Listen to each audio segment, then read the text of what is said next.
El Salmo 117, Tehilim Kuf Yud Zayin, es el más corto de todos los salmos, contiene solamente 2 versículos.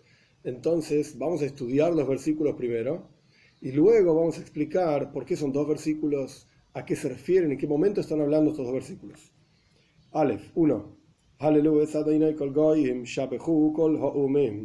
Alaben a Dios todas las naciones, ensálcenlo, alábenlo también. Kol ha'umim, todos los pueblos. ¿Veis? 2.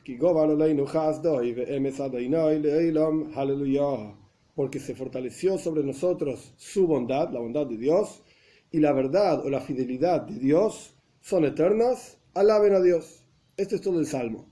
Ahora bien, nuestros sabios en el Midrash traen varias explicaciones sobre en qué momento, a qué se refiere realmente este Salmo.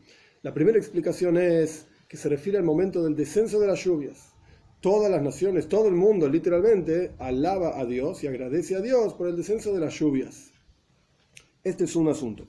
Otro asunto es en el momento de la Geule, de la redención final, con la venida de Moshiach pronto en nuestros días, todas las naciones vamos a comprender y entender la presencia de Dios, vamos a percibir la presencia de Dios, y esto va a llevar a alabar a Dios en todos lados, en todos los lugares. ¿Por qué habla de Goim y Umim? Goim significa pueblos. Leum también significa pueblos. Entonces, ¿por qué habla de esta manera? El Midrash explica, Goim se refiere a aquellas naciones que hicieron daño al pueblo judío, hicieron sufrir y oprimieron al pueblo judío. Umim se refiere a las naciones que no hicieron daño al pueblo judío. En el futuro por venir, por cuanto está escrito en Tzfania, un versículo famoso, en Tzfania capítulo 13, versículo 9, entonces en la época de Mashiach Dios va a tornarse a todas las naciones con una lengua clara, todos van a servir a Dios, hombro a hombro, etc. Entonces, todas las naciones, aquellos que hicieron daño, aquellos que no hicieron daño, van a alabar a Dios. Otra explicación que trae el Midrash al respecto de una comparación entre Abraham Avinu, Abraham nuestro patriarca, y 3 otros personajes, Hanania, Mishael y Azaria. Abraham Avinu fue echado, según la tradición de nuestros sabios, a un horno ardiente por Nimrod. Entonces, en ese momento en que Abraham Avinu fue echado al horno ardiente, apareció Gabriel, el Malach Gabriel, un ángel que se llama Gabriel, y quiso salvar a Abraham Avinu. Entonces vino Dios y dijo, pará, yo soy único en el mundo, dijo Dios, él, Abraham, es el único en el mundo, como dicen nuestros, como está escrito en el Tanaj, Abraham era uno contra todo el mundo al respecto del monoteísmo, el servicio a Dios, etc. Entonces corresponde que yo, que soy el único, salve a él, que es el único. Entonces Dios le prometió a Gabriel que si bien en esta no te dejé participar, te voy a dejar participar en otra. Entonces, cuando Nebuchadnezzar, en la época de la destrucción del primer templo, en el momento del exilio del pueblo judío, 70 años en Babilonia, echó a estos 3 otros personajes, Hanania, Mishael y Azaria, dentro de un horno ardiente. Ahí apareció Gabriel y Dios permitió que Gabriel los salve de dentro del horno ardiente. Y ahí ellos dijeron estos versículos. Hanania dijo, Aleluya Hashem Kol Goyim, que alaben a Dios todas las naciones. Mishael dijo, Shabhu Kol Ha'umim, que lo ensalcen, lo alaben todos los pueblos. Y Azaria dijo, Ki Govar Aleinu Hasto, porque sobre nosotros, o sea, sobre ellos 3, Dios fortaleció su bondad. Govar es Gabriel, es Gebura, es poder, severidad. Justamente sobre nosotros está el poder, la fuerza de Dios a través de este ángel que se llama Gabriel. Y Gabriel mismo que dijo, Emes Hashem Leolam, la fidelidad de Dios es eterna.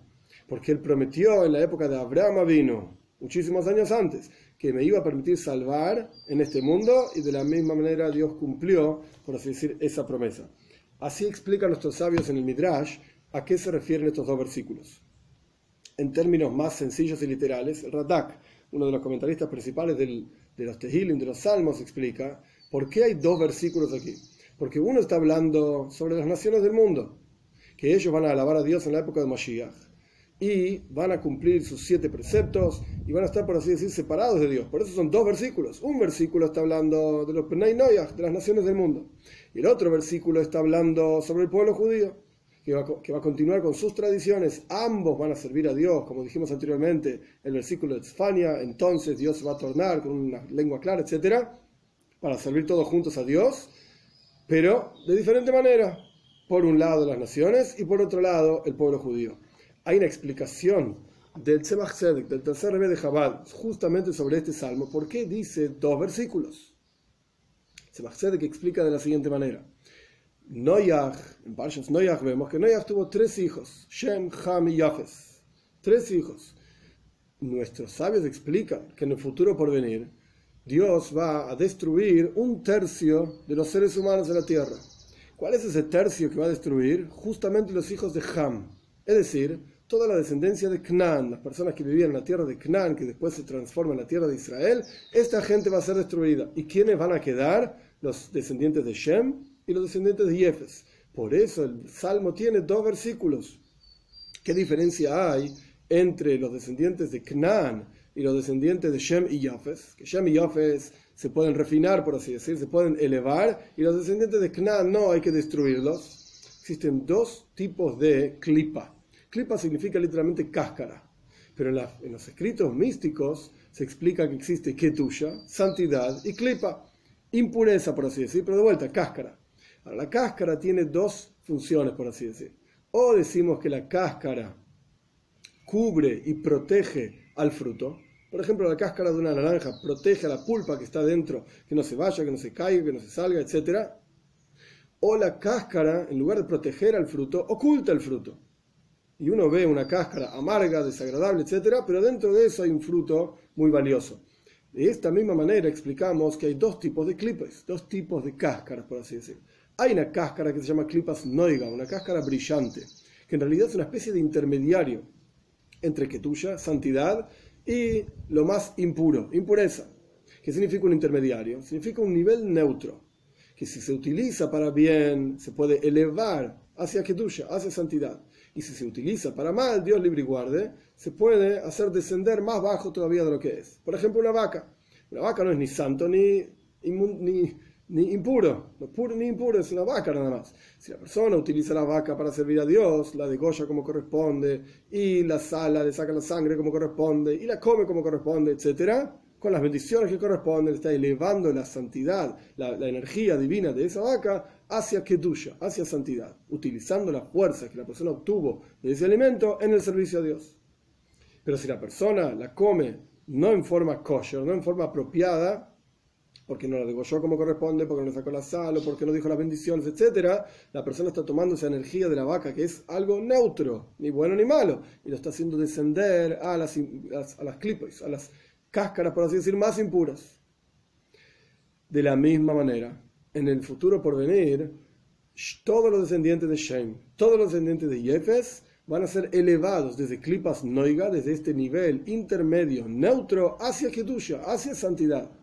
Pero por el otro lado, existe un nivel de klipa, de impureza, que es totalmente impuro. Algo que no tiene forma de refinarse, elevarse, ni utilizarse en el servicio a Dios, y todo lo contrario, lo que hay que hacer es desplazarlo, alejarse de esto. Se llama Gimel Klipas at medio, son 3 niveles de impureza.